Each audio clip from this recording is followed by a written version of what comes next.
알트코인 중에 좀 좋게 보시는 거? 저는 좀 많아요. 네. 일단은 저는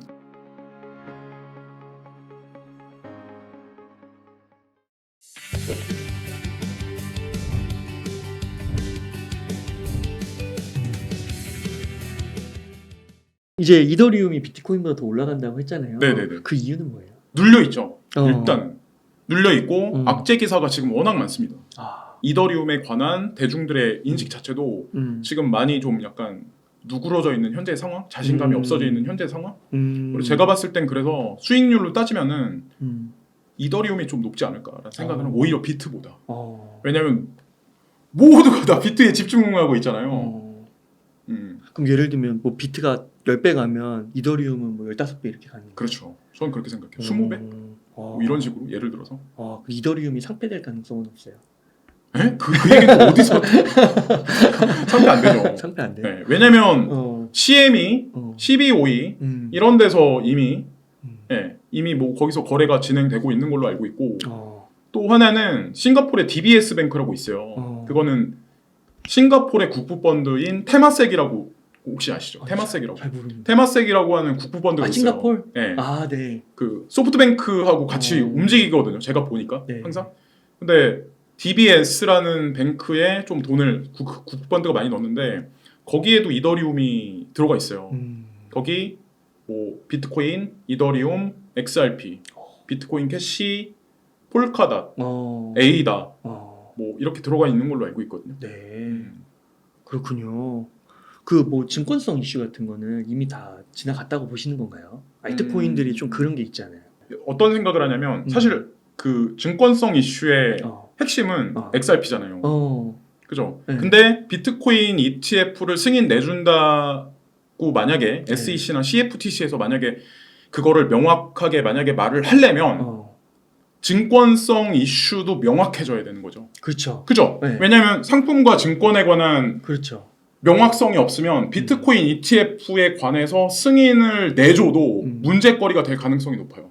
그러면 리플사에서 질문을 하겠죠. 오히려 반박 질문하겠죠. 그렇죠. 그러면 이 비트코인 ETF하고 이더리움 ETF는 승인 내줬는데 그러면 XRP는 뭐야? 그렇죠. 기준을 매래. 그러면 이게 증권이야 뭐야라고 이제 질문을 오히려 하겠죠. 맞아요. 그래서 저는 그게 다 동시다발적으로 연결돼 있다라고 생각을 해요. 지금 법원에서 싸우고 있잖아요. 네네. 리플 쪽으로 많이 기울었나요? 제 생각에는 거의 많이 기울어져 있지 않을까. 그래요? 왜냐면 예전에는 거의 100으로 봤을 때 거의 수세에 몰린 게 거의 뭐 20% 확률상 막 이랬는데 어느 순간부터 뭐 승소했다라는 얘기 나왔다가 SEC에서 항소했다라고 부분적으로 항소했다라고 얘기 나왔다가 지금은 법인에 관한 이슈만 항소를 한다라는 얘기까지 나왔다는 얘기는 거의 뭐 80%까지 진행됐다는 의미이고 중간에 뭐 합의라는 얘기도 나왔었잖아요. 금액을 서로 주고받으면서 그런 얘기가 돌았었던 것도 하나의 어떤 시그널이 아닐까 생각을 하고 또 하나 이제 중요한 게 뭐냐면 가장 최근에 엊그저께 나온 뉴스 중에 이제 하나가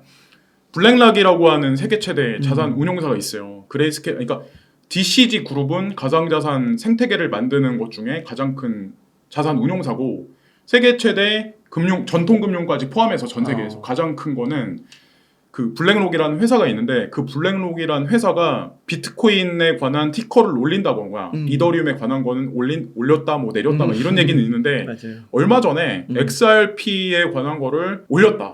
그래요? 그러니까 이거를 삭제시켰다. 이거 뭐 루머다라는 기사가 한 번 이렇게 싹 돈 적이 있어요. 저는 이런 생각. 폭등했겠네요, 그러면. 이게 폭등에 딱 가라앉았죠. 루머라고. 루머니까. 그 얘기 나오면서. 근데 이런 게 하나가 사실은 대중들을 가지고 노는 거거든요. 저는 그런 생각하거든요. 아니 땡 굴뚝에 연기 날까.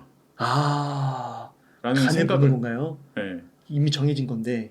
그러니까 사실은 어찌 보면 알려주는 걸 수도 있죠. 야, 준비해라. 그게 이제 제가 특히 가상자산 기사에 관한 거는 100% 믿으면 안 되는데 그런 데에서 의심을 하고 거기서 이제 실마리를 찾는 거를 되게 좋아하거든요. 제가 막 이렇게 파가지고. 근데 과거에 비트메인이 소프트뱅크랑 텐센트한테 투자를 받았었다라고 얘기가 나온 적이 있었어요. 네. 나왔다가 하루 이틀 지나니까 투자 안 받았다라고 기사가 나왔었거든요. 그랬다가 사실 무근이다라는 얘기도 안 나와요. 네. 그냥 노코멘트. 그렇게 해서 그냥 마무리가 됐었거든요. 근데 나중에 알고 보니까 뒤에 다 그렇구나. 있더라고요. 그러니까 그런 게 진짜 많은 것 같아요. 주식시장하고 조금 다른 것 같아요. 그런 거를 잘 파헤치는 게 사실은 이 투자의 묘미인 거 같아요. 그렇죠. 그리고 그 불확실성에 또 기회가 있고 고수익이 네. 있는 거고. 그게 전 재밌는 거죠. 아, 그러니까 제가 나도 봤을 때 이렇게 암호화폐 쪽에서 좀 이렇게 투자하시고 공부하시는 분들은 약간 탐정 같은 느낌이 있어요. 그리고 되게 역발상적으로 네. 사고하려는 게 더 강한 것 같아요. 주식시장을 바라보는 분들보다. 그러니까 아무래도 이제 뭐라고 해야 되지? 공신력이라고 하면 뭐하는데 아무튼 이렇게 공개적으로 이런 게 아직 그렇게 막 주식시장에 비해서는 이렇게 크지가 않죠. 확장돼 있진 않잖아요. 그렇죠. 그러니까 확실히 그렇구나. 그러면은 만약에요 리플이 증권으로 분류가 돼서 문제가 생긴다고 하면 그 알트코인들 다른 것들도 다 그렇게 걸릴 수가 있는 건가요? 제가 한 가지 이제 재미난 걸 말씀드리면 네. 어떤 게 있었냐면 작년이죠. 그러니까 작년 한 1년 전 정도인가 그때 증권성 이슈 막 이렇게 불거지면서 AMP라는 알트코인이 있어요. 특정 알트코인. 근데 일단 제 기준에서는 검증이 된 코인인데 그게 증권성 이슈 때문에 8개의 알트코인들이 상폐가 된 적이 있었어요. 그러면서 이제 한국에서도 이제 뭐 문제가 있었는데 그 AMP라는 코인을 제가 알기로 9월 달에 한국 거래소 중에 닥사 5대 거래소 있어요. 네. 워나마켓 가지고 있는 코인원이라는 거래소에 AMP라는 코인이 그게 상장이 됐어요. 그러면 닥사의 어떻게 워나마켓 거래소를 가지고 있는 코인원이라는 거래소의 전문가들이 되게 많을 거 아니에요. 네. 만약에 문제가 불거질 거라고 판단을 내렸다면 AMP 코인을 상장하지 않았겠죠. 그렇겠죠. 네. 그런 게 있지 않을까라는 생각을 하는 거죠. 저는 그 그런 거 하나하나까지 다 생각을 하거든요. 견주어서. 그러니까 이게 증권성 이슈 그때 한번 나왔을 때 진짜 그게 한 3-4개월 전인가 폭락했잖아요. 알트코인. 그러니까 BNB도 제가 그때도 유튜브 하시는 분들 되게 많아요. 가상자산 특히나. 그래서 어찌 보면 일관성 없는 분들이 되게 많아요. 저는 일관성 없는 사람들을 되게 싫어하거든요. 그때 당시에 어떤 게 있었냐면 BNB 코인이 대표적인 그 타깃이 돼요. 왜냐면 시총이 제일 높고 가장 큰 거래소에 그 코인이니까 거래소 코인이니까 바이낸스 코인. 바이낸스 BNB니까 그러면 이제 사람들이 떠들어요. SEC에서 그러니까 이거 폭락할 거야. 이거 사라질 거야라고 막 사람들이 누구나가 막 떠들어요. 근데 그때 되게 아이러니한 게 뭐냐면 홍콩 증권거래위원회가 있어요. SFC라고. 근데 거기다가 이제 그 갤럭시 디지털이라고 있는데 갤럭시 디지털이 추종하는 인덱스 중에 BNB가 거기 껴 있습니다.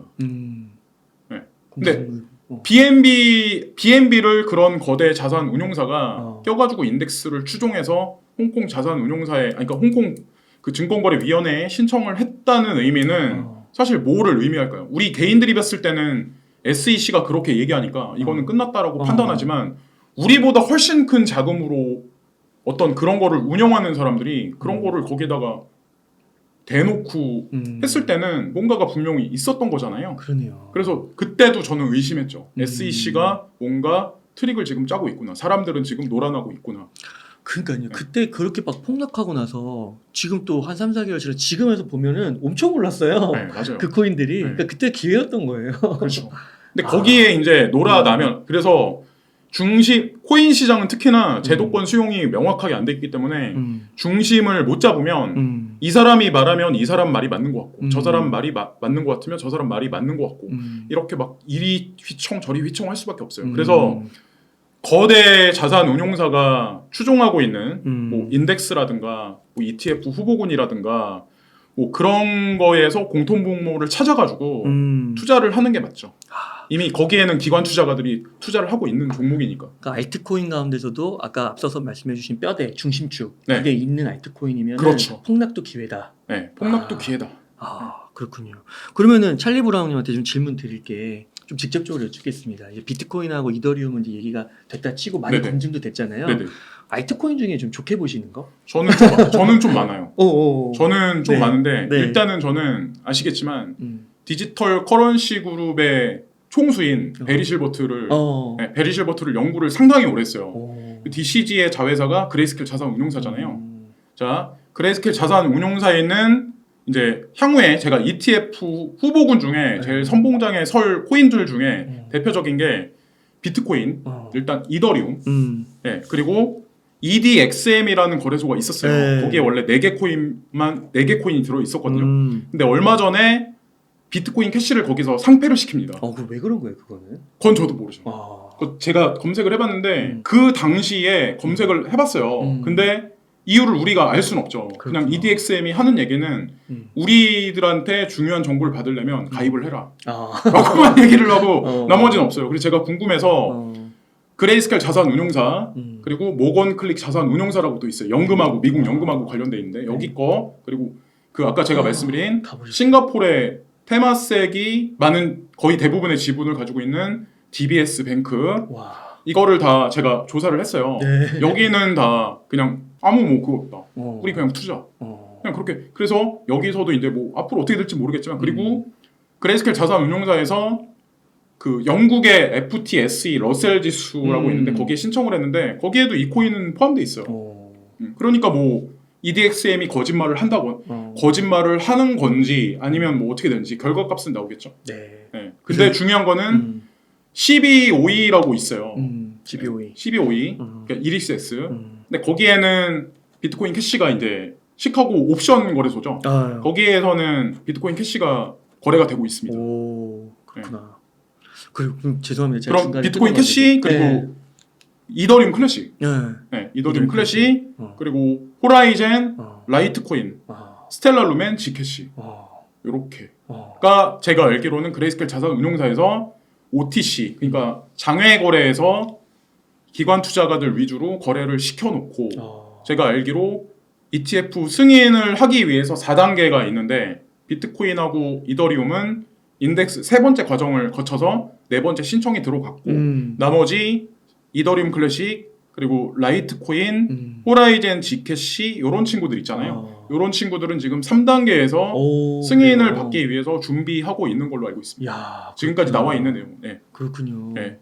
그리고 또 하나 이제 말씀드릴 거는 인도 거래소를 또 제가 또 좋게 볼 거 아니에요. 인도? 시장에 관해서. 인디아? 인디아. 네네네. 그러면 인도도 중산층이 늘어날 확률이 되게 높거든요. 그렇죠. 네. 또 아시겠지만 애플사라든가 테슬라라든가 거기에 공장을 짓고 그렇죠.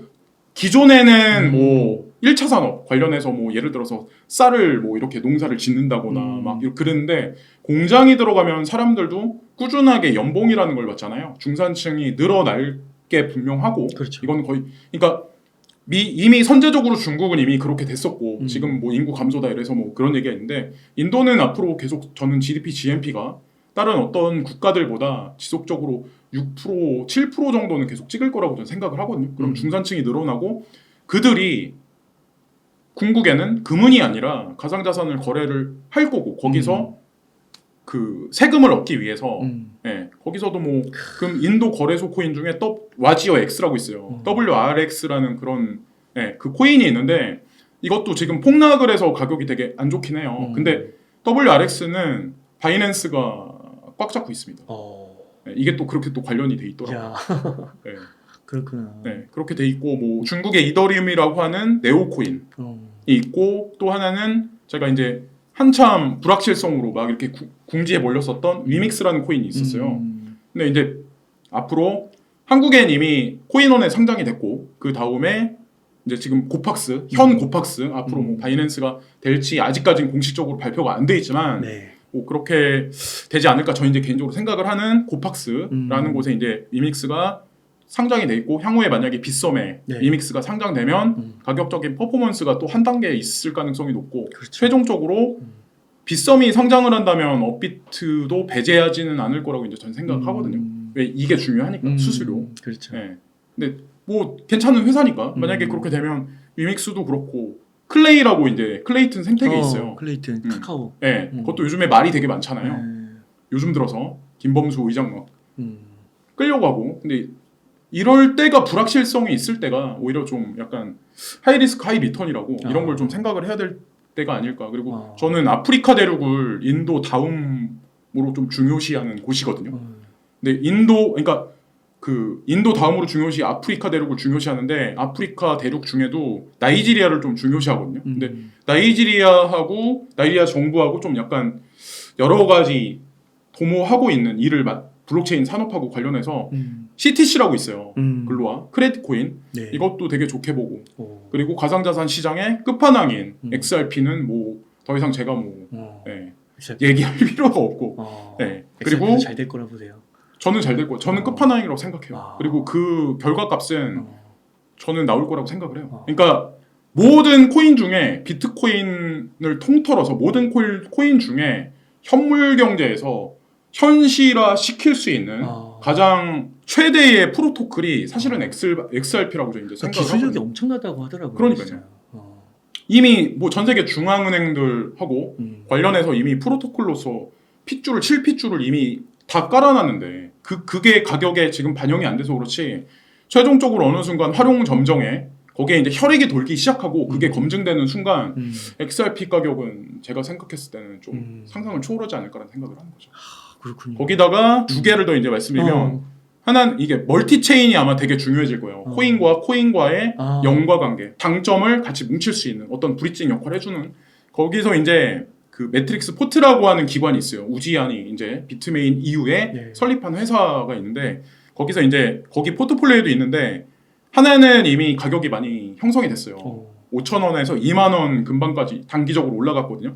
체인 잉크라는 코인이 있고 또 하나는 저평가돼 있는 폴카닷이라는 코인이 있어요. 폴카닷 이거 다 괜찮은 코인이라고 이제 저는 여기서 이제 뭐 대중들이 봤을 때 위믹스라든가 클레이라든가 뭐 CTC라든가 이런 코인을 보면서 좀 리스크가 높다라고 생각하실 수도 있는데 저는 이제 가상자산 투자를 하면서 약간의 긍정적인 실마리라도 있으면 저는 긍정적이게 생각을 하거든요. 근데 그런 코인들도 이제 말씀드린 것 같아요.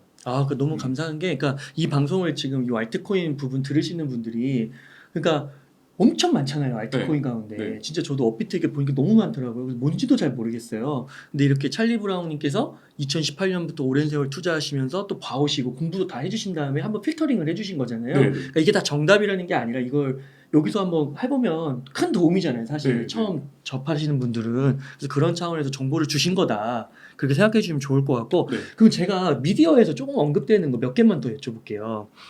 요즘에 보니까 아발란체, 그 다음에 솔라나가 약간 미국 사람들이 엄청 산다고 그러더라고요. 그 다음에 뭐 비트코인하고 엮여 있어서 스택스 뭐 이런 코인이 있다고 하더라고요. 네. 그래서 뭐 혹시 이 세 개 코인에 대해서도 의견이 좀 있으신가요? 제가 자세히는 몰라요. 근데 그러시군요. 아발란체 그리고 스틱스 말씀하셨나요? 아발란체, 솔라나, 스택스. 아발란체하고 솔라나는 제가 아는 걸로는 네. 아마 ETF까지 갈 겁니다. 그러니까 솔라나는 그렇다고 우리가 인지할 수 있잖아요. 워낙에 검증이 됐기 때문에. 맞아요. 근데 아발란체도 그 정도 급은 되는 것 같아요. 아발란체도. 네. 그렇구나. 그 스택스는 잘. 스택스도 괜찮은 우량 코인 맞아요. 우량 코인이고요. 네. 그러니까 기본적으로 그 4단계에 걸쳐서 ETF 출시까지 그거를 단계를 밟아갈 수 있는 코인을 가능성이 높은 거를 지금 말씀해 주신 거라고 볼 수 있을까요? 스택스는 제외하고. 네. 아발란체랑 솔라나는 맞고 제가 눈으로 확인한 걸로는 지금까지. 근데 그렇다고 스택스를 이렇게 하는 건 아니고 스택스도 분명히 우량 코인은 맞아요. 네. 근데 그렇지만 그 급은 안 된다. 그 급은 안 된다.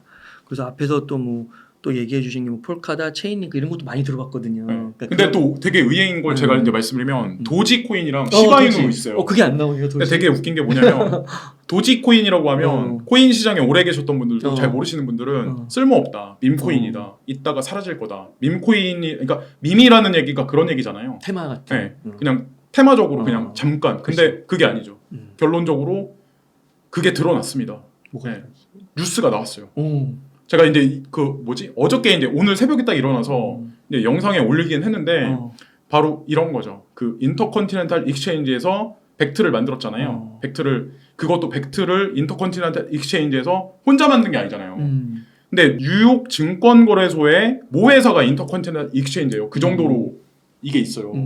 CBOE 시카고 옵션 거래소도 여기서 인터컨티넨탈 익스체인지가 이렇게 하고 있고 어느 정도인지 아시잖아요. 근데 여기 인터컨티넨탈 익스체인지가 ICE가 마이크로소프트랑 스타벅스랑 같이 해서 벡트를 만들어냈는데 벡트에서 아까 몇 가지 코인을 말씀드렸잖아요. 근데 거기에서 커스터디 서비스를 공개적으로 수용한 게 거기에 도지코인하고 시바이누를 거기 넣었습니다. 어떻게 생각하세요? 그러니까 뭔가 가능성이 재밌죠? 있는 거 네. 아니에요? 네. 어. 밈코인 중에는 제가 가장 최근에 이제 생각을 하는 건 뭐냐면 진짜 많은 코인이 많아요. 네. 사람들이 이제 값이 싸니까 막 달려. 근데 도지코인, 시바이누는 좀 전에 이제 말씀드린 것 같이 그렇게 이제 검증이 일단 됐고 거기다가 추가적으로 코인베이스 상장 확률이 조금이라도 있는 페페코인이라고 있어요. 그냥 이거 바보다 이게 좋지 않은 코인이다 이렇게 보기보다는 조금 그래도 페페코인 정도면은 제가 보기에 확률이 좀 있거든요. 그 외에 뭐 베이비 도지라든가 몇몇 개 코인이 있는데 제가 봤을 때는 거의 이 세 개 정도로 그냥 마무리를 하는 게 좋지 않을까. 베이비 도지도 있어요. 베이비 도지도 있다고 하더라고요 사람들이. 근데 저는 투자를 안 해서. 그렇군요. 한 가지 갑자기 생각이 나는데 요즘에 또 챗GPT가 되게 유행이잖아요. 네. 그래서 챗GPT의 아버지가 만드셨더라고요. 네. 월드코인. 네. 월드코인은 어떻게 생각하세요? 월드코인은 좋게 생각합니다. 그러세요? 네. 월드코인은 제가 확인을 해봤는데 네. 일정 선은 넘은 코인이요. 그래요. 그러니까 이름만 들으면 저는 처음에 이름만 딱 보고 이거 다단계 코인 같은데 아니 이름이 다단계 네. 코인 같잖아요. 네. 원코인 막 이런 다단계 코인 같 근데 조사를 이렇게 해봤어요. 어디 거래소에 있는 거지? 이게 어떤 거지? 이렇게 조사를 해보니까 어느 정도의 선은 넘었네. 그러니까 이게 ETF로 출시할 수 있냐, 그리고 조금 주요 거래소에 상장이 돼 있냐, 네네. 이게 좀 되게 핵심적인 필터링 기준이라고 볼 수 있는 건가요? 거기다가 이제 투자자, 개발자 활성도, 최근 뭐 커뮤니티에서 진짜 실제로 활발하게 움직이나 성장 가능성이 있나 여러 가지 것들. 그리고 뭔가 이렇게 뭐 비트코인은 아니지만 뭔가 상징성 있는 인물 같은 거. 네, 그런 인물들. 뭐 근데 그런 인물들이 사기를 칠 때도 있어요. 있어. 그거를 잘 안 보는.